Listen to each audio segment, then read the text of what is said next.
Hello students, welcome to TSAT classes. Welcome to the class on Indian Polity and Constitution for TSPSC Group 1 Mains. This is 𝗧𝗦𝗔𝗧 𝗚𝗏𝗃. As part of the TSPSC Group 1 Mains, we have already started a series where we started a discussion on paper 3 Polity, and we have completed chapter 1, chapter 2 and also the first part of chapter 3. Today in this class, to continue with chapter 3 of Polity paper 3, I've brought few more questions in relation to this particular chapter 3 of paper 3. Now, what are the topics which are mentioned in chapter 3? I told you before also. Chapter 3 is related to part 5 and part 6 of the Constitution, meaning the union and state executives, which consist of the parliamentary system, the system of government, the central government like President, Prime Minister, Council of Ministers, the powers of the Parliament, functions of the Parliament, the state government composition, governors, Chief Minister, Council of Ministers, the legislature, state legislative council, and the bill procedure in the state legislature, legislative privileges. So, to continue with this chapter, let us see few more questions. Look at the first question. Look at the first question. Look at the first question. Elaborate the composition of the Parliament and state legislature after 104th Constitutional Amendment Act of 2020.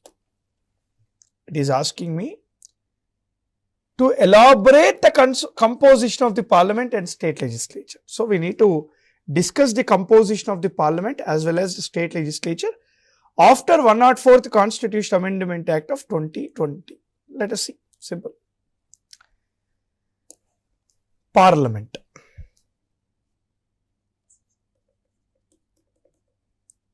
Parliament. Article 79 of the Constitution defines Parliament. According to Article 79, Parliament consists of Lok Sabha, Rajya Sabha and President of India. And President.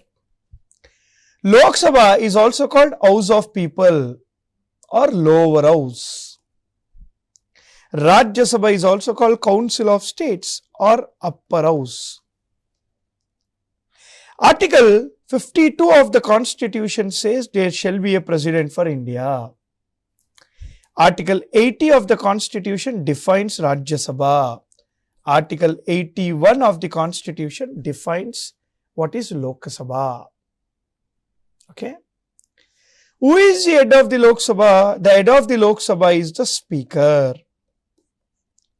Who is elected? Who is elected among the members? Who is elected among the members?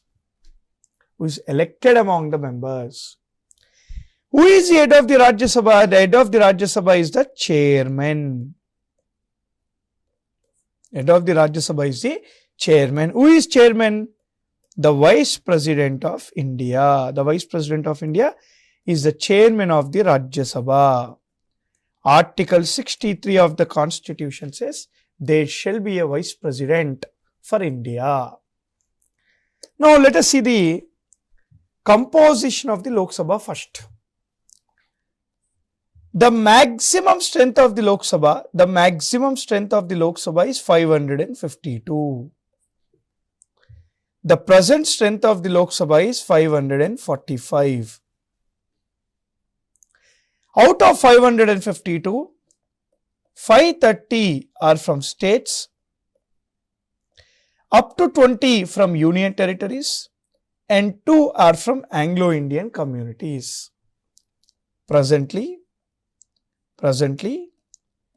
530 are from states, 13 are from Union territories, and 2 are from Anglo-Indian community. This 543 members, together states and union territories, they are elected. Who elect them? They are elected by people. They are elected by people. As per Article 326 of the Constitution, that is right to vote. 61st Constitutional Amendment Act 1989 has decreased the voting age from 21 to 18 years. In this 543 people, there is a SC and a ST seat reservations to be continued till 2030, by 104th Constitutional Amendment Act. By 104th Constitutional Amendment Act. Now coming to this Anglo-Indian community. People from Anglo-Indian community are nominated. They are nominated by President of India. They are nominated by President of India. This nomination has been discontinued or has been become inoperative by 104th Constitutional Amendment Act 2020. It has become inoperative. So this is the composition of the Lok Sabha. Now what is the composition of the Rajya Sabha? The maximum strength of the Rajya Sabha is 250. 1 second. Let me do it in a reverse way, so it will be easy for us to write. 250. And the present strength of Rajya Sabha is 245. Out of this 250, right? Out of this 250,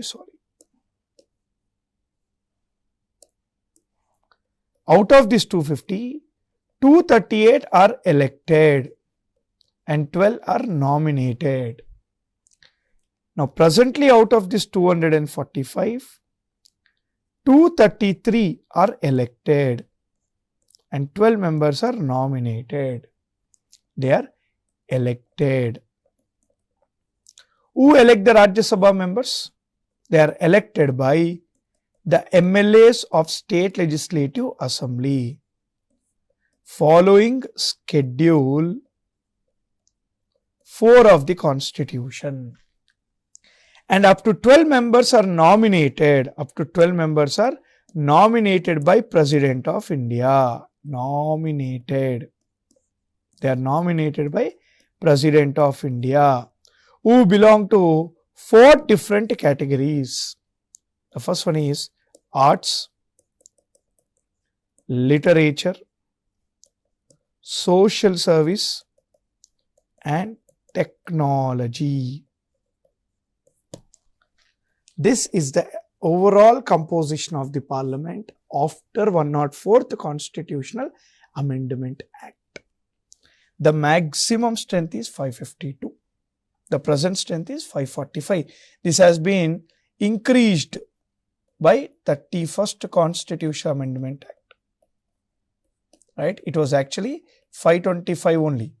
Now 31st Constitutional Amendment Act increased to 545. Now let us see the composition of the state legislature. State legislature. State legislature. Okay. Article 168 of the Constitution defines state legislature. According to Article 168, state legislature consists of state legislative council and State Legislative Assembly and Governor.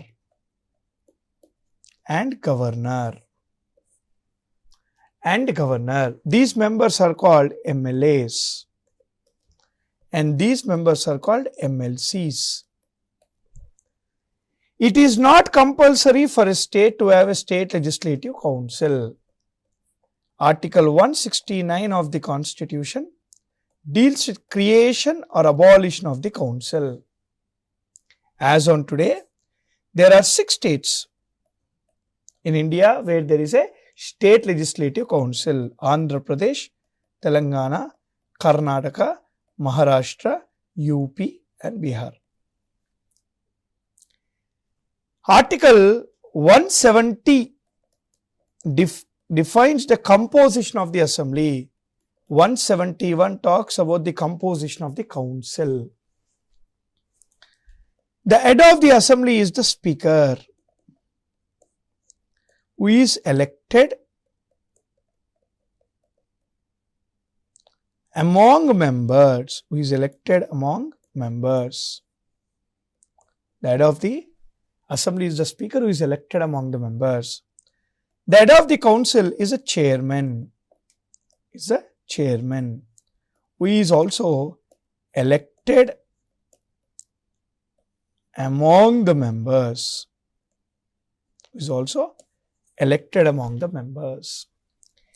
Article 153 says there shall be a governor for each state, who is appointed or removed any time by President of India as per Article 155. Is appointed or removed any time by the President of India as per Article 155. Okay. Now let us see the composition of the assembly first. The maximum strength of the assembly can be up to 500. The minimum strength of the assembly cannot be less than 60, but with few exemptions to certain states like Mizoram, we have Pondicherry, Sikkim. All the states got exempted, but 60 is the minimum strength. Because of the less population, some states have been given exemption. If you look at the MLAs of the state, they are elected and also nominated. Elected MLAs are elected by the people directly, following Article 326 of the Constitution. That is your right to vote. Up to one Anglo-Indian community is nominated by the governor,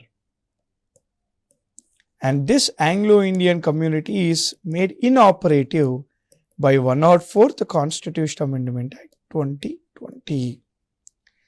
In these elected members, according to 104th Constitutional Amendment Act, there is a SC/ST seats reservation to be continued till 2030. This has continued till 2030 by 104th Amendment Act 2020 only. Now look at the composition of the council. This is expected. The maximum strength of the council cannot be more than 1/3 of the state legislative assembly. The minimum strength of the council cannot be less than 40. Maximum is 1/3 of the assembly, minimum is 40. And the MLCs are elected by 5 batch constituencies. 5 batch constituencies. They are 1. MLAs elect 1/3 of the members. 2. Local bodies elect 1/3 of the members. 3. Government teachers elect 1/12 of the members. 4. Graduates elect 1/12 of the members. And 5. Rest are nominated by governor. Nominated by governor. 1/6 of the members are nominated by the governor for 5 different categories. What are they? Arts, literature, social service, technology, cooperative movements. Cooperative movements. Meaning 5/6 of the members of the council are elected and 1/6 are nominated. But what are the changes we add? What are the changes we add as per the 104th Constitutional Amendment Act? Let us see that also and finish this answer. Yeah, 104th Amendment Act. For this purpose, you need to understand Article 330, 331, 332, 333 and 334. What is Article 330? It says, SC and ST reservation shall be continued, shall be provided in Lok Sabha on the basis of population. SC and ST seats reservations shall be given in Lok Sabha on the basis of the population. Article 332. SC and ST seat reservation shall be continued in assembly on the basis of population. Assembly on the basis of population. 331. Up to 2 Anglo-Indian community members shall be nominated in Lok Sabha by President of India. 333. Up to 1 Anglo-Indian community member shall be nominated in State Legislative Assembly by Governor. By Governor. Whatever mentioned in Article 330, 331, 332, 333 shall be continued for 10 years from Constitution came into force. Constitution came into force on 1950. So, it should be continued for 10 years, that is till 1960. But by the subsequent amendments, it was extended by 10 years.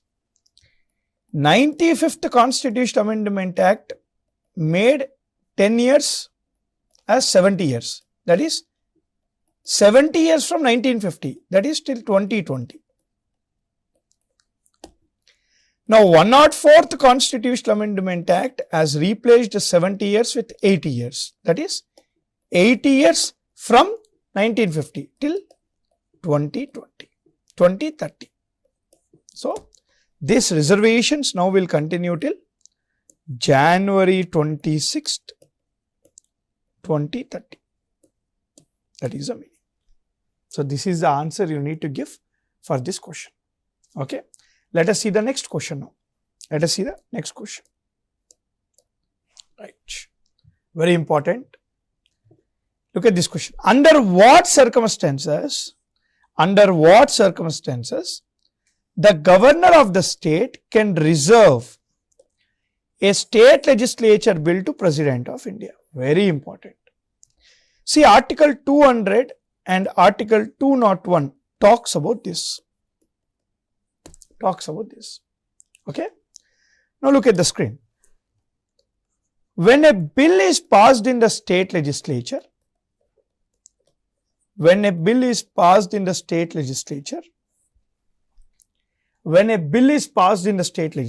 it will go to the governor for his consent. Now, governor can utilize the following alternatives. He has 5 alternatives on that ordinary bill of the state legislature. The first one is, he can accept the bill. 2, he can reject the bill. Right? This is as per Article 200. Okay. 3, he can withhold the bill. 4, he can send back the bill. to both the houses for reconsideration again. For reconsideration. And 3, he can reserve the bill to President of India. He can reserve the bill to President of India. Whenever the governor accepts the bill, it is called act. Whenever the governor rejects the bill, this is called the end of the bill, and this is called absolute veto. Absolute veto. The governor can withhold an ordinary bill of the state legislature for any number of days. For any number of days. This is called pocket veto. This is called pocket veto. The governor can send back the bill for reconsideration. But when the reconsidered bill is again back to the governor, what governor has to do? Governor has to pass the bill, has to accept the bill.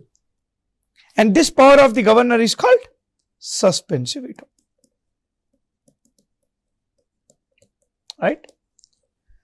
Now the governor has a fifth alternative, that he can reserve the bill to the President of India. But under what circumstances governor can reserve a bill to the President of India? There are 5 things, 5 criterias. If an ordinary bill of the state legislature mentions about any of these 5 things, the governor can reserve that bill to the President of India. What are they? 1. If that particular state legislature bill is against any union law, if it is against any union law. 2. If that particular state legislature bill is against the directive principles of state policy. 3. If it is against the Constitution at large, the Constitution of India at large. 4. If it is against the national interest. National interest. 5. If it is endangering the position of, if it is endangering the position of the High Court. So these are the 5 circumstances where the President has the authority to reserve the bill to the President of India. This is as per Article 200. But there is also one more reason why governor can reserve a financial bills and money bills of the state legislature to the President of India. That is as per Article 360 of the Constitution. According to Article 360, whenever the financial emergency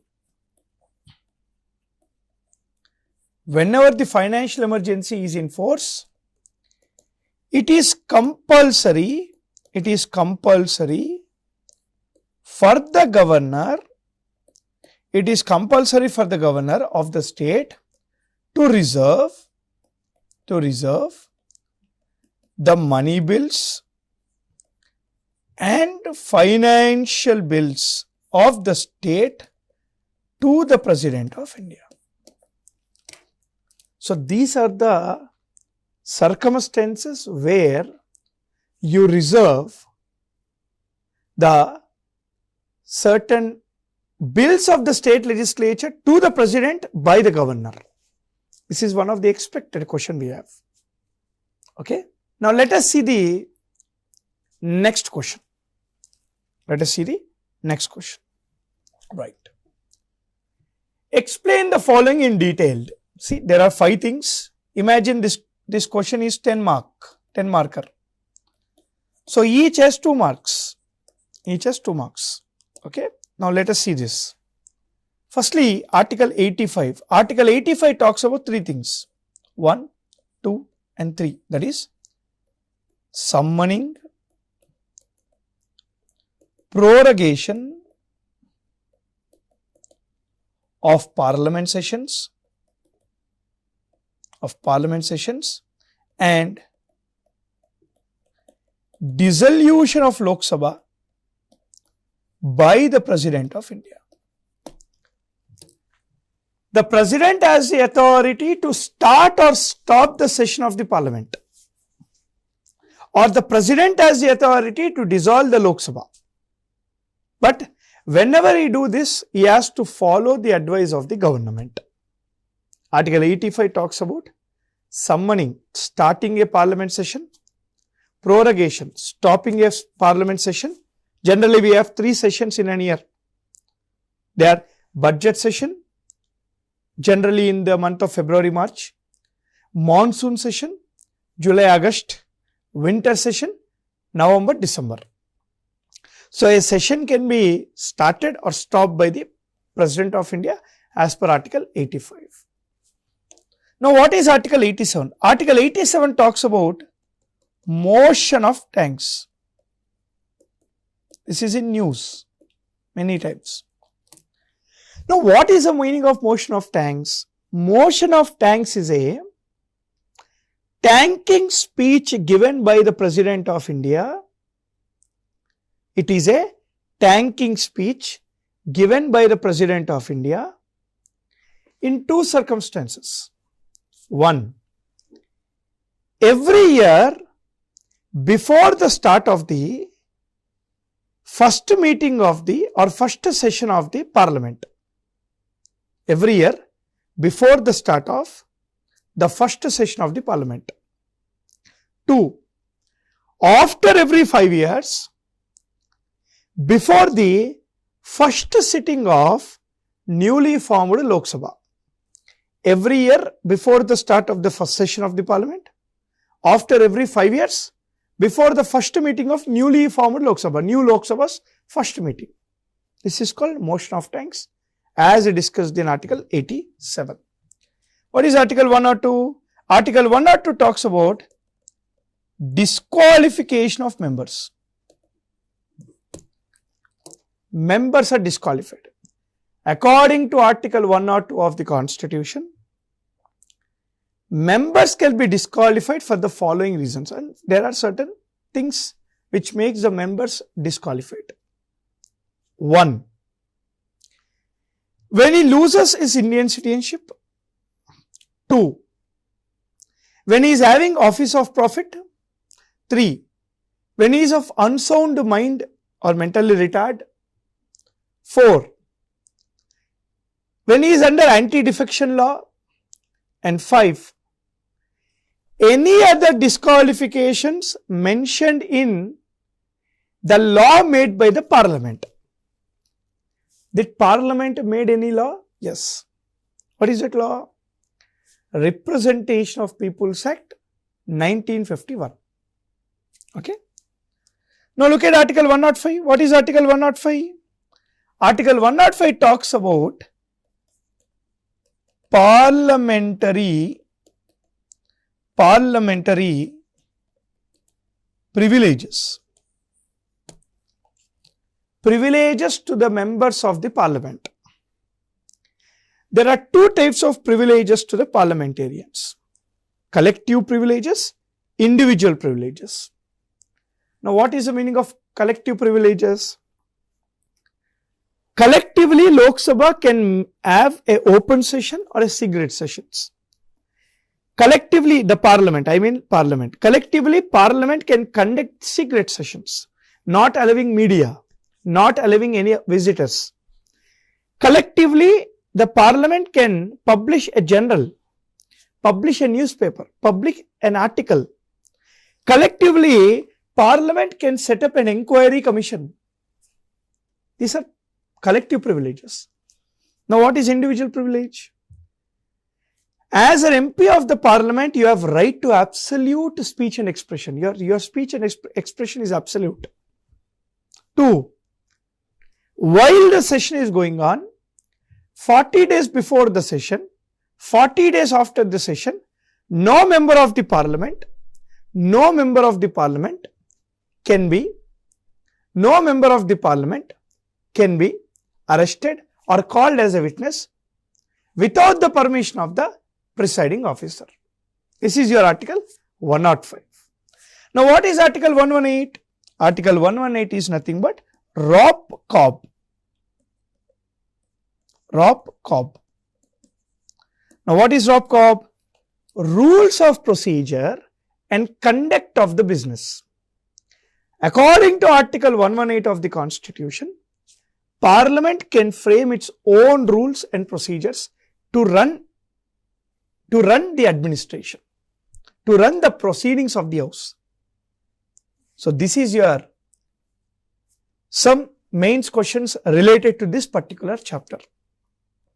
I'll see you guys again with chapter 4 of paper 3 in the next class. Till then, happy learning.